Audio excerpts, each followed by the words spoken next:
the whole context. Remember, here's another point. Here's another point for you. The Code of Canon Law, okay, the commentary, which you can get by Corridon Green, Heinschnell, the big red one. I don't know if you have that volume. You have the 83 code? Yeah, the 83 code. The commentators say about this canon, which is a result of Vatican II's deliberations on ecumenism. So it's talking about it's ecumenism with non-Catholic sex, proving that it's talking about non-Catholic sex, replaces Canon 731, number 2 of the former 1917 code. Right. That canon contained an absolute prohibition of sacramental ministrations to heretics or schismatics. All right, so it's proving that there's a total change here. Even the very commentators who accept your heretical code, they're admitting this. They're admitting that this is a new teaching. I just believe that the language is different. I don't believe that they're saying. I believe they're saying that the properly disposed. They're not saying that someone who comes to communion on their deathbed and can't go to an Eastern Orthodox priest that's denying the Catholic faith can receive communion. That's why the phrase in there is properly disposed. And it's clear from the Vatican II's teaching in 25 that a profession of faith must be made. That's all that's required because the Eastern Orthodox... No, that's why you can look it up in number 1401 of the New Catechism, which teaches the same thing, and in number Canon 844.4, it says Catholic faith, provided they manifest Catholic faith in these sacraments. And are properly disposed. And so if we're talking about what you're talking about, it would never say that. Why does it say properly disposed? As I explained, because it's giving a general sense of moral uprightness. Okay, that's what it's saying. Clear. But it's very clear to anyone who's honest that do not have full communion with the Catholic Church does not mean Catholics. Okay, and so here's another point. Benedict XVI gave communion to Benedict XVI gave communion to Brother Roger Schutz, non-Catholic leader of a Protestant monastery. What do you say about that? Benedict, well, maybe Benedict. I've read that stuff. The pictures of it, it's a fact. But let's assume it's true. All right, so the Pope proving that his actions... No. Yeah, proving the same thing. You see, what I'm saying to you is you're wrong. It's proving not only that this is what he believes the teaching is, but that he's a heretic as well. And he also afterward gave the speech... I don't know that that's true, and if it was true, he would be committing... There are pictures of it. He would be committing a sin. We have a picture of it in our book. We have a picture on our website. Okay, well, fine. So the Pope committed a sin. Popes can do that. Well, no, but he also after commented on the speech, and he said that Brother Roger, manifest heretic, has arrived at eternal joy. Okay, well, maybe I'm sure I have every hope that he's in eternal joy. He lived and died in the external form, rejecting the Catholic faith. But you don't know what happened between his death and his joy. But the Church goes by the external form, and so unless you don't make the judgment that he's in hell, the Church considers. Would you rather have him in heaven or hell? I would rather him have converted and gone to heaven. But the Church goes by the external form, and so unless there's been evidence of conversion in the external form, he's considered to have died as he lived, and that's why the Church doesn't give ecclesiastical burial to heretics. Right, okay, I agree with that.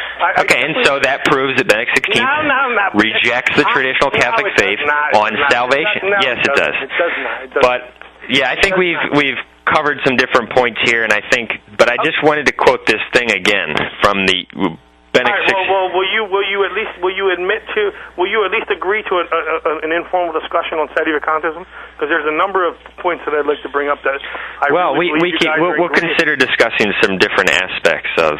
Okay, but I believe that you're totally not reading number one, the 1917 Code of Canon Law, and Pope Paul IV's papal bull. I totally believe you're totally... Well, we might be able to discuss that, but I mean, coming from a person who actually thinks that Vatican II does not allow non-Catholics to receive communion, that doesn't mean too much. Okay, fine. But then fine. I mean, come on, the guy from Chicago, I mean, I can't believe you would even go with him and not me. I mean, the guy couldn't even tell you what the council, when the Council of Nicaea was. Now, I didn't know that until I got into the discussion with him. Right, but I mean, you never had any discussions with him before? How'd you even... No, he wrote in saying that we were loons, and so I said, would you be willing to have a discussion on the phone, and he was. So we saw who was the loon. And you put that on you had the I mean, come on. I mean, it was ridiculous. I mean, and this is not a knock. Well, right. What I'm saying is it doesn't matter who would debate, because the truth cannot be refuted. Okay, then why won't you admit right here publicly, because this is going to go on the Internet, why don't you just agree to have another discussion on sedevacantism with me? We might, but it would be rehashing a lot of the same points. No. Well, you got to let me answer, okay? You asked me a question. All right, and it's something where, and see, some people think that, we're not willing to debate other people, so we're more inclined to debate some other individuals. But the fact of the matter is, like, I just called a guy from another organization, and I wanted to have a discussion with him, and he basically, as soon as I brought this issue up, he hung up the phone. This is a more prominent guy, okay? And see, none of them want to get on the phone. None of them wanted to debate, because it would be the same. They can't refute the arguments. It doesn't matter who you get. The truth is irrefutable. The facts speak for themselves. It's just a matter of whether a person is honest or not. You dealt with properly disposing. Vatican II was clear on what. Okay, when you go to bed tonight, think about the fact that you're arguing that people who do not have full communion with the Catholic Church actually means Catholics. Okay, think about whether you're safe in your conscience arguing that ridiculous lie. I think anyone who listens to this, please go back and listen to what the brother's saying. Please read number 25. And number 27, and tell me if in context it doesn't mean properly disposed, doesn't mean a profession of the Catholic faith. And that, it's switching topics. That's the crux of the argument. No, because then it would never talk about those who do not have full communion. I mean, come on, William. 25. And see, that's why, that's why the Apocalypse says that all liars are cast out. Okay, it's clear. You think I'm a liar. Okay, fine. I think you guys are erroneously putting stuff forward. I believe you're and also, actually, there's another guy who actually tried to defend this, okay, and he wound up switching his position. At first he said that it doesn't allow non-Catholics to receive Holy Communion, and then realizing he couldn't get around that one, he started to say, well, it's only in danger of death. Well, I thought you said it doesn't allow it at all. And see, there was a little hint of that in your argumentation today, that you started to say, well, danger of death, danger of death. Well, your argument is it doesn't allow it at all, so it doesn't make any difference. No, it does not. It does not. So you would admit that if it said even danger of death, that a non-Catholic, a person who actually was not in full communion with the Catholic Church. The reason why it says they're not in communion is because they come forth, they come to the priest not in communion, because they haven't made the profession of faith yet. And that is what... No, it's talking about... If you read 25, it says that. 25 is not where it talks about this issue. 27 is... Okay, again, just... there's a difference between properly disposed and faith in those sacraments, or else properly disposed means nothing.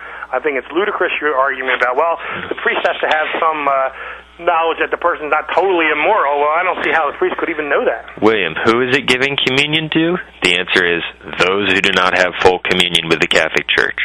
There you go. That's that simple. But I think we've covered this issue. I was going to stop this recording now. No problem. This is Brother Peter Diamond, vaticancatholic.com. I just wanted to give a quick afterthought concerning the debate you just heard between myself and William Goley on whether Vatican II teaches that non-Catholics may lawfully receive Holy Communion, and whether that is taught by the Vatican II Church and its anti-popes. We just heard Mr. William Goley argue for 40 minutes against all of the clear evidence from Vatican II, the New Code of Canon Law, the New Catechism, quotes from Benedict XVI, John Paul II, etc., that it is not saying that non-Catholics may lawfully receive Holy Communion. And that's clearly absurd, but I wanted to point out that about a week after this debate occurred, William Goley wrote into us and said that he was wrong and that we were correct.